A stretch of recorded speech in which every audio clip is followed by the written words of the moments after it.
মাই dear student আৰু এটা নতুন ভিডিঅ' লৈ মই তোমালোকক সকলোকে স্বাগতম জনাইছোঁ।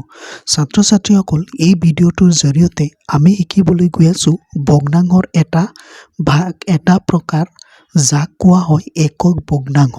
তো এই ভিডিঅ'টোৰ জৰিয়তে আমি একক ভগ্নাংশৰ ওপৰত সম্পূৰ্ণভাৱে শিকিবলৈ গৈ আছোঁ। তো তোমালোকে ধুনীয়াকৈ ভিডিঅ'টো শেষলৈকে চাই থাকিবা।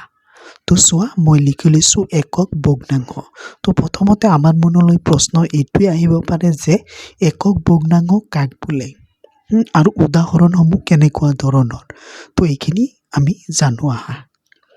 তো চোৱা, 1 নম্বৰ কুৱেশ্যন, একক ভগ্নাংশ কাক বোলে।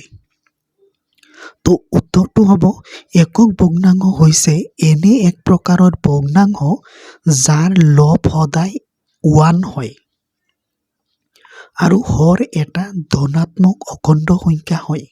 মানে একক ভগ্নাংশ কোনটো হ'ব, মানে ভগ্নাংশ কোনবিলাক লব আৰু হৰ, যিবিলাক সংখ্যা থাকে, যিবিলাক সংখ্যাত লব আৰু হৰ থাকে সেইবিলাককে ভগ্নাংশ বুলি কোৱা হয়। তো একক ভগ্নাংশ কোনটো হৈ গ'ল, যদি লবটো সদায় 1 হয় আৰু হৰটো এটা ধনাত্মক অখণ্ড সংখ্যা হয়। লব মানে ওপৰৰ সংখ্যাটো সদায় 1 হ'ব আৰু তলৰ সংখ্যাটো ধনাত্মক অখণ্ড সংখ্যা, মানে প্লাছৰ নাম্বাৰ, প্লাছৰ সংখ্যা হ'ব। যিকোনো প্লাছৰ ডিজিট থাকিব, প্লাছৰ সংখ্যা হ'ব। তো সেইবিলাককে একক ভগ্নাংশ বুলি কোৱা হয়। বুজিলা? মানে ওপৰত 1 থাকিব লাগিব আৰু তলত প্লাছত সংখ্যা থাকিব লাগিব, মাইনাছত সংখ্যা থাকিব নোৱাৰিব। তো তাকে একক ভগ্নাংশ বুলি কোৱা হয়। তো এইবাৰ আমি জানিম একক ভগ্নাংশৰ কেইটামান উদাহৰণ দিয়া। তো উদাহৰণ দিলে আৰু আমি ধুনীয়াকৈ বুজিব পাৰিম। তো উদাহৰণসমূহ কেনেধৰণৰ চোৱা। একক ভগ্নাংশৰ কেইটামান উদাহৰণ হ'ল, উদাহৰণসমূহ এনেধৰণৰ হ'ব। চোৱা, 1/2 মানে ওপৰত 1 হ'বই লাগিব আৰু এইটো 2, চোৱা এইটো প্লাছৰ সংখ্যা, -9, 1/3, 1/4, 1/10, 1/100 আদি।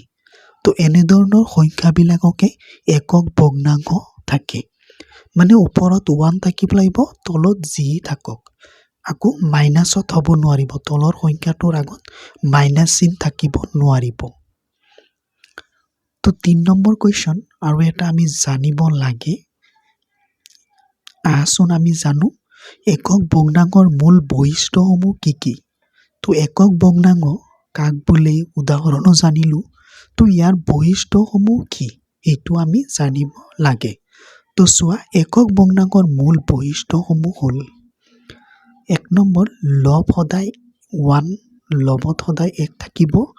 হৰ যিকোনো ধনাত্মক অখণ্ড সংখ্যা, মানে হৰত যিকোনো সংখ্যা থাকিব পাৰে আৰু ধনাত্মক মানে প্লাছত থাকিব লাগিব, মাইনাছত থাকিব নোৱাৰিব। 3 নম্বৰত, এক বা বহু অংশৰ ভিতৰত মাত্ৰ এটা অংশ বুজায়, মানে বহুতকেইটা ভাগৰ ভিতৰত মানে এটাহে বুজায়। সেইবিলাককে একক ভগ্নাংশ বোলে। ধন্যবাদ।